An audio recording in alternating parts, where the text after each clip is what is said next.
You are listening to ViewSource, conversations around WordPress and adjacent tech with hosts Aurooba and me, Brian Cords. Another day of recording. How's it going, Brian? It's good. I feel like I've been recording all day. I don't know if it's like calls and everything. Yes, you've had a very busy day, that's for sure. Yeah. So last episode we dug into our latest project, which is back in WordPress land, and we're building this reading list block using the very exciting and very cool Interactivity API. We looked a little bit at how it kind of works. You showed us the front end of it, and we sort of kind of looked at the code, but not too much. Mm-hmm. So should we look at the code and really dig into it today? Yeah, definitely. I want to start by showing a little documentation. I think it's a good sort of thing This is for us to like a just look really at. full circle thing. Yeah, go ahead. Yeah. Yeah. Because I feel like block editor documentation is something we maybe talk about once in a while. Just here and there, just in passing. This package, this is so, I mean, the way it works is like there's like Gutenberg as a repository, and then inside there's a bunch of packages, and each package is its own thing you can npm install, but WordPress has it all bundled. And if you're using the WordPress build process, then you don't really, because it kind of just pulls the core version in. But there's this package for the WordPress Interactivity API where all of the code relating to it exists as like a standalone little package. I mean, a package is a good word for it. And It's a mono repo, right? That's what yeah, Gutenberg really is. Yeah. is a massive mono repo. And Mm-hmm. it's, I don't know, we were kind of talking about Interactivity API. Like it, for a lot of people, it felt like it came out of nowhere. And that's because it was really fully baked, maybe before it made it into core, which is not always what happens in Gutenberg. A lot of times there's iteration and iteration and iteration and, Yeah. change happening. But this was very much like we're mainly because it's like a separate thing. It's like front end. It's like, this is just a front end thing that we're It's a literally tight doing on the front scope, end. It's a right? tight Like scope. it's Exactly. yeah, what did you call it? You called it like, they took that feature plugin approach, which is I mean, we all agree it's a great approach. It's just you don't see it often enough in the Gutenberg world. Yeah, and I think like a good example of a feature plugin is like Performance Team. They're doing these great, and they're even like breaking them into smaller plugins so that people can Yeah. do it. They're doing an amazing job of just make a little feature, do it as a plugin. If that works, it's good. And it's like you can do that in core WordPress because it's very extensible. But like in the block editor, like it would be very hard to do a feature plugin for say like updating patterns, like because they would, I mean, I think it would be good for them because then they'd have to go in and actually make everything extensible and then follow their own like they'd have to turn everything into an API and then follow their own API guidelines to build features in. The way core WordPress works, is that everything can Yeah. be layered in. It would honestly maybe be a healthier approach. I mean, I agree. Like, I know that everything with the block editor and all the variables involved in it require, to some extent, an iterative approach, right? And you will always have these unknowns that you don't know what to do about. But being more thoughtful, being a little slower in a way that makes you faster, because slow is smooth, slow is fast, as the saying goes. Yeah, I mean, that's why WordPress became what it did. And if we want the future of WordPress to also be sustainable and help us grow, then we need to do the thing that actually works, which is being more thoughtful, being more iterative in a different way than we have been recently. Yeah, building things for other people to build on top of, which means clear documentation, lots of APIs, lots of extensibility. Those are just kind of the core things. I think I haven't looked too much into extending this, but as far as documentation and its sort of self-contained like approach, this Hmm. like handbook guide is really well done for the interactivity API. I will say I think you have to read it, build some stuff, come back and read it again, and maybe like that third round of reading it like at the first time I looked at this diagram, it really made no sense to me. But now that I've been playing with it and stuff, I come back to this and I'm like, oh yeah, like I'm totally sort of understanding this idea of where does context live, where does state, what are, directives doing, what are, all these different pieces that play together, what's happening on the server, what's happening client side, all this sort of stuff. So it's just a really good example of somebody spending the time documenting the code, and the code itself too is, as we'll see, is really well documented. Yeah, I mean, I've gone through this reference a couple times now, and it really does build on itself. You start with something a little bit more easy to understand, or and then you go deeper and you go deeper, which means that one, if you were to read this thing from start to bottom, which by the way, sometimes we should really do that with documentation. The stuff you learn by doing that is absolutely amazing. A Yeah. little shout out to Aaron Francis right there. But then you can come back and look at the pieces that you actually want to look at and dive deeper into them as you're actually using it. And that still helps and that still works too, which I think is what you're saying. And I think that's awesome. It's awesome that this interactivity API allows us to do that, because that's how, I don't know. I mean, we all learned WordPress by reading the amazing codex back in the day, didn't we? Yeah. Which was like that. Yeah, which had, you know, because it was so like functional, it was easy to just say like, what's a function that does this? And there it is. This one Yeah. is pretty good because it does start with directives, which is I think where we'll start, which is these sort of Yeah. HTML attributes that sort of set up the scaffold and stuff. And then I think once you kind of get through the directives, then it digs into what you're going to do like actually in JavaScript when you want to like get a little more complicated and build like a larger store to handle more interactivity. But like for a lot of use cases, you might not even get to this place. Like you might Right. actually live just in directives, and you could, for a lot of different types of blocks and things like that, that'll actually end up being more than enough to just sprinkle a little interactivity into it. Which again serves to demonstrate how that, the thought that was put into this documentation is great, because they put the thing that's probably the most common, immediately actionable, right at the top, and then you get more and more complex, which is really how it should go. So I'm excited to Yeah. dig into this and really look at how it's applying, because we're using some of the more complex things here in this plugin, right? Yeah, I think so. Like as you get further down, and we're gonna have to get more complex, which I think we'll talk about at Yeah. the end of this episode because I'm not entirely sure the best approach, and that's Yeah, what I like. The way that I deal with something that I don't know what to do is I talk it out and I try to explain what I'm trying to do or something. And I think that's what good documentation is. It's like I'm gonna explain this feature to you as simple as I can, and like that process informs how you keep like working on it. So like if you're stuck definitely. on a feature, start documenting it, start explaining it and teaching it, even if it's not fully done, because that's going to help you go like, oh yeah, conceptually this makes no sense, or oh yeah, conceptually I should be thinking of it this way. It's Yeah, or it's what it's about that this? Or oh, I conversation. forgot about that. Yeah. Yeah, and don't just let AI generate your documentations. You got to really like not all sometimes, but like these sorts It of like big depends. conceptual pieces, I think these like Yeah, narratives are really helpful. I agree. Totally. All right. Do, So, do you do we want to want to see a dig in? quick reminder of our Yes. blocks? Just to be clear, we have an interactive block. It's a bookmark. You click on it and it bookmarks or unbookmarks an article. I'll just like zoom in. And then that affects this larger reading list here, which is just a list of post IDs of all the posts that you've bookmarked. So if Mm-hmm. I remove them, it goes empty. If I add them, it does that. And these are two separate blocks that are interacting with each other. Yeah, which is awesome. And it's happening and it's really fast. It's going into our local storage. It's just a simple array that we're storing.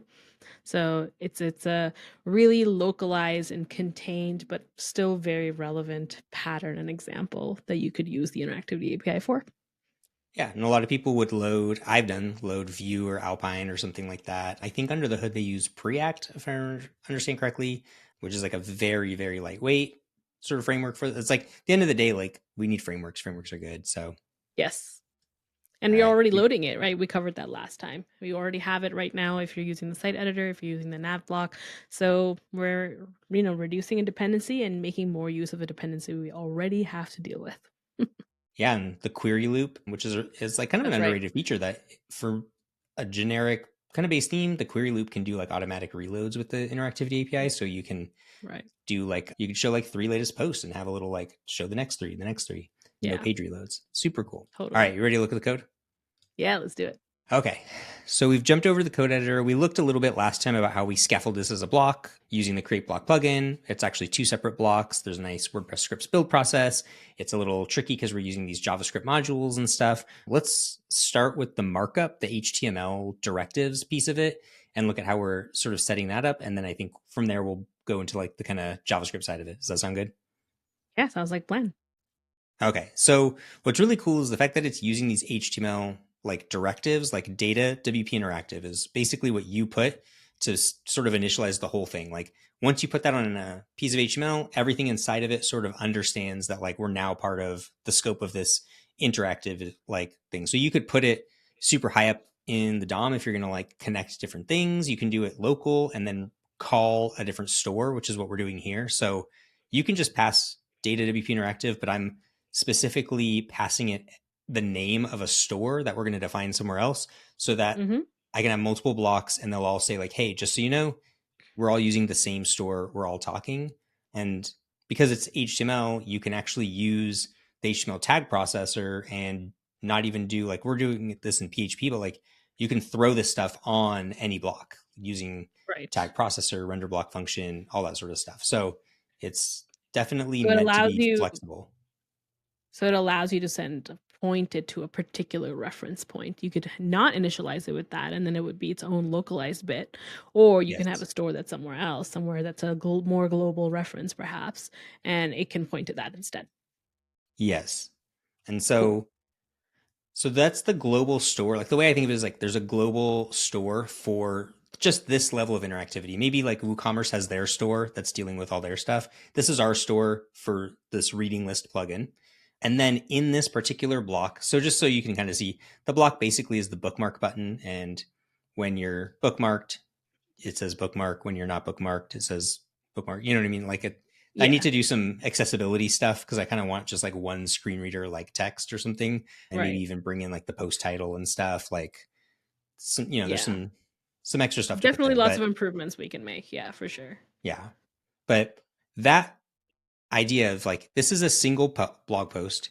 Is it bookmarked or is it not bookmarked? That's not about the global. It's about this particular piece of data. So that lives in what's called the context. And the context is really like this little bundle of data. It's a piece of Hmm. the store and you can get it from the store, but in this particular situation, all this cares about is whether this particular post is bookmarked or not.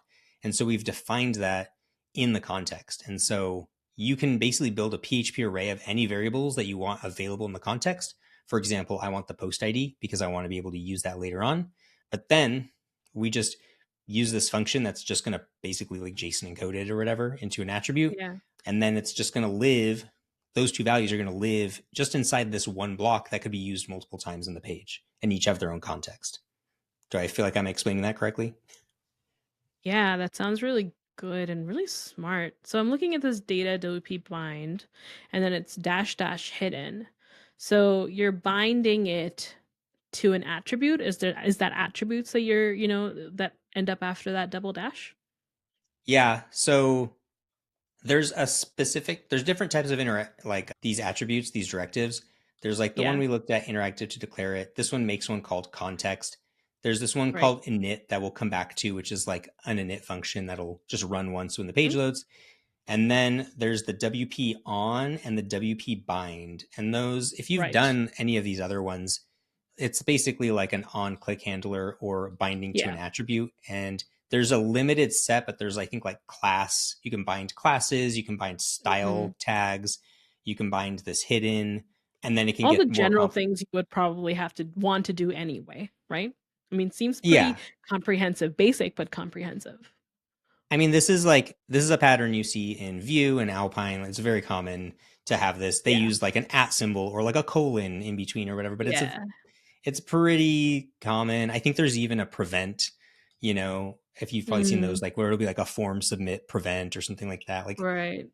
it's pretty, this is like, people are, I think people feel like, why not just use a thing that already exists? And it's like, well, they are using these conventions They're just, Yes. it's WordPress, so we're going to use double hyphens for everything. Yeah, it's not like they came up with this list themselves. They looked at what is the most common types of lists like this that already exist in other frameworks, and then they pulled that in. So there's lots of data and lots of experience that is being baked into how this gets created. For sure, for sure.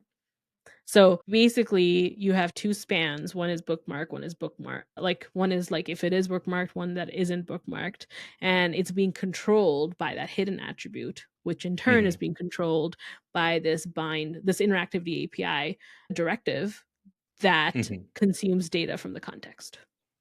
Correct. And so right now, the context for all of them is that is bookmarked as false. But Right. we have this init function here that's Mm, going to live inside of the store, and that's going to run okay. when the page loads. Because whether it's bookmarked or not is not something we know at the server level. It's, I mean, I guess, yeah, we'll just say, Later on, that may not yeah. be true, but right now, we don't know. Yeah, I think if you had a user that was logged in and this is something that only logged in members could do, like subscribers that are logged in, then yeah, you might Yeah, pull that out of the database and you would do exactly. that here at the moment of render, and that would be For super sure. cool. We're Hmm. grabbing it out of local storage in their like unique session. So what's going to Totally. happen is this init function, which we're going to look at, is going to run and it's going to go through and it's going to update the context for any blocks that actually are bookmarked. Okay, so this will only run the first time this hits the DOM. Yes. Okay, that makes a lot of sense. Follows a very like a very normal WordPress convention. I love that I can just know the word and know exactly what the intention is there. And the last, I think, kind of interesting thing here is like we have callbacks.init, which will be an initialization callback that we can do. And then we have an on click handler for our button. So if they click on the bookmark button, and it has actions.toggle. And so what we'll look Mm, at is you basically have the global state, which we'll talk about. You have callbacks yeah, and you have actions. And callbacks and actions are both just functions that we're going to write, which you could actually write inline here as like inline JavaScript if you wanted to. We right, won't, but you could. But they're just right, JavaScript functions. And right. callbacks just generally sort of happen when state changes or context changes or something is initialized. And then actions are functions that we just more explicitly want to run, that we want to call and say, hey, do this action, do this click handler, toggle this bookmark. That reminds me of server actions that we looked at in the WP audit checklist project, right? Where you had these server actions that were connected to the form. So I mean, it's really just these functions or these really like behaviors that happen, but you've pulled them out because of the fact that they are a very, very common behavior, common thing you want to do. You know, you submit a form, you might probably want to do an action. Here, if you click on something, you probably want to do something there. Where otherwise, you could technically call it all callbacks. But having it structured like this provides all of us a ubiquitous language to speak with when we're designing things with that. So I like that a lot. So that's our bookmark block. This is our reading list block, which was the one that just shows what articles are in your reading list. So in this, we have the same thing. We're calling WP data WP interactive and, calling our same store. So we're Right. using the same store that we had Mhm. before. We have an initialization function where we're actually calling back. And you'll notice we don't have any context for this block, which, like we Right. said, if we wanted to pull it from the server and we had that situation, we would. In this case, there's really nothing, there's no information it needs. It's going to get all the information once the page loads. Right. That makes a lot of sense because all of that information is only client side right now. There's nothing on the server side anyway. It's all default by false. And I'm seeing another bit of what is living in that store here, which is state, right? I'm Yes. reading that right? Yeah. So we have a template, and in this template, what we're doing is we're doing a WP data WP each, which is a basically like a for loop. Yeah. It's a Yeah. you can pass an array to it, and you can for loop it through. And I have to make sure I explain this correctly, because this took me forever to get right. I I'm know. state in my state. I'm going to have an array of bookmarks, which we'll look at. State is Right. available to everybody. Everyone has the state of all the Okay. bookmarks. Each Yes. bookmark has its own little context because they're each Right. little individual articles. I'm Uh-huh. taking that list and I'm looping through it, and I'm for each item, I'm assigning it to this right here, which we're going to call bookmark.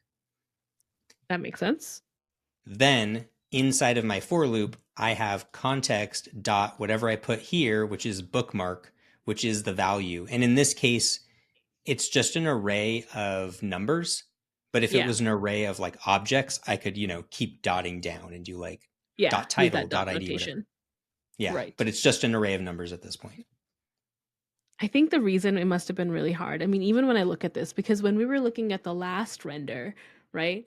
When you look at the way we do WP bind hidden, like here on line 25, it's almost like an if statement, but it's an if statement inside the freaking HTML.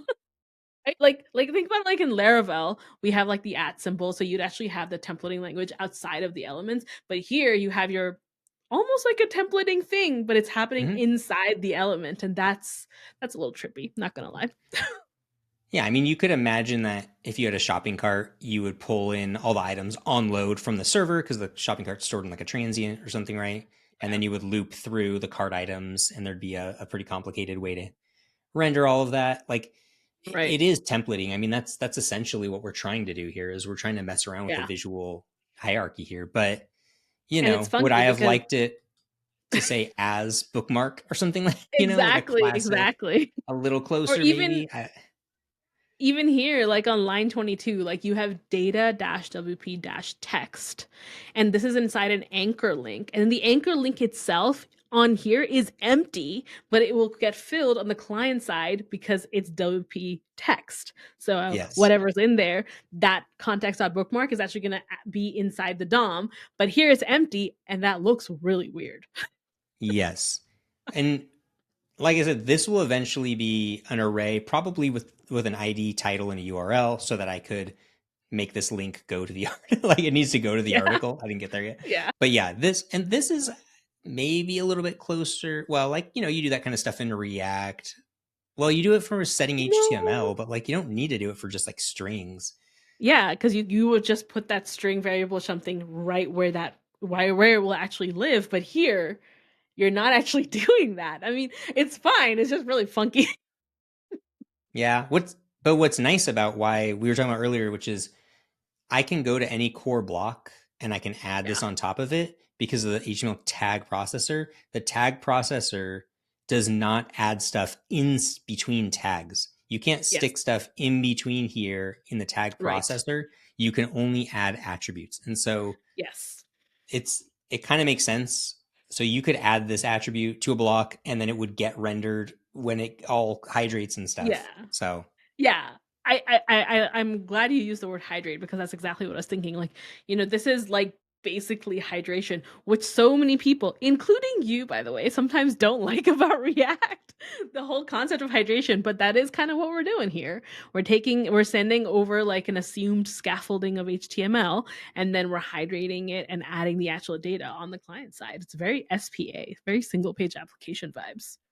yeah, and honestly, if JavaScript broke and none of this ran, what we would have is none of this would really show, right? Because there's just empty.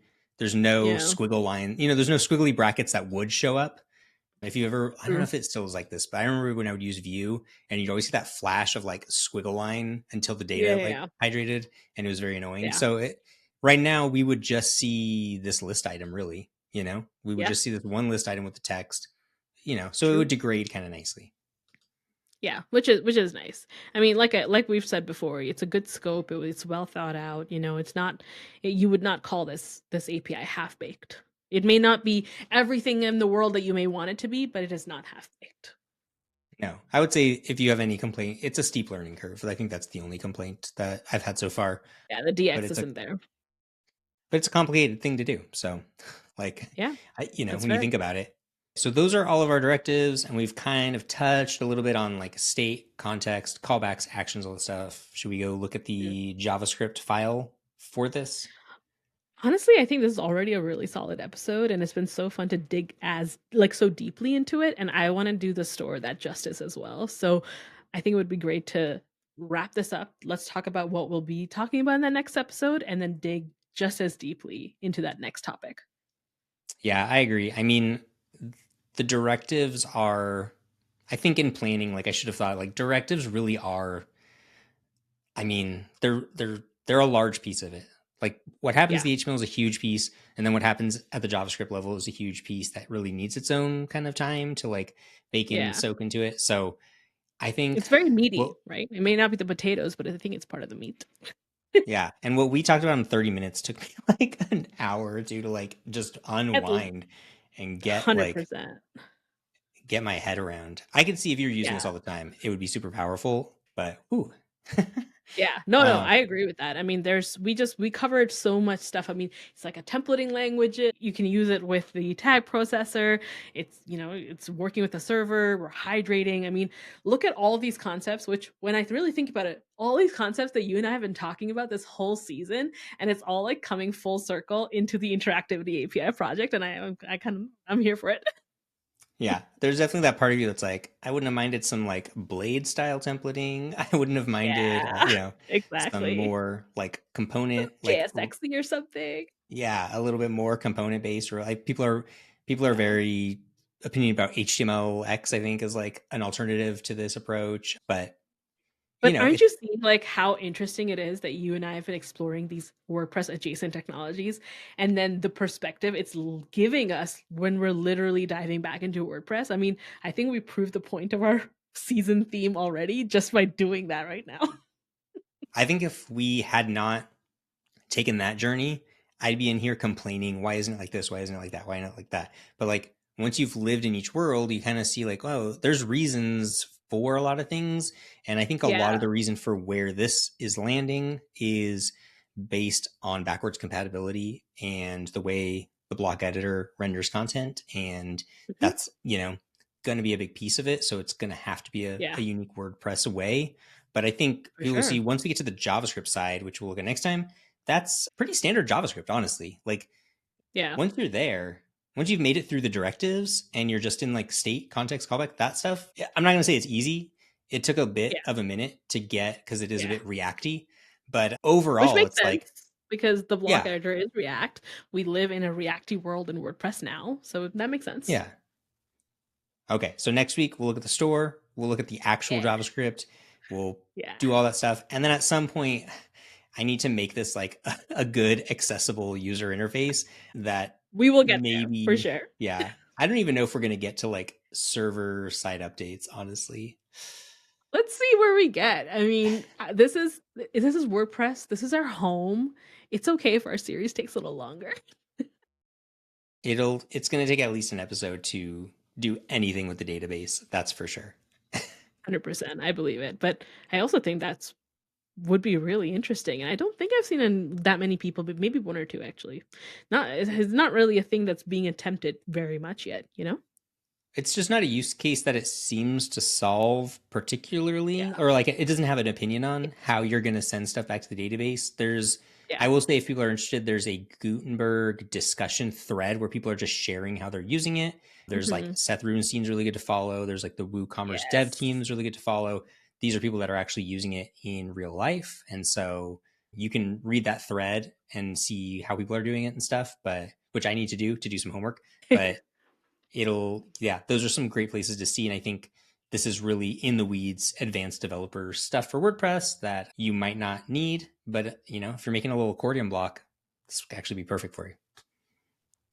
I think honestly, I can talk about this and the whole concept behind it and how cool it is and just how much stuff that I think a lot of us wish for and feel in terms of the principles of development, things that we really, really are passionate about, like simplicity and static things that can be dynamic but aren't necessarily dynamic from the start with, and the power you get from that and the flexibility you get from that. So much of that comes together into this API that it makes my heart happy. So I'm excited. I'm excited for our next episode where we dive even more deeper into this. All right. Well, then I'll see you then. Sounds good. Visit viewsource.fm for the show notes. And if you're enjoying the show, we would love a review on iTunes or a comment on YouTube.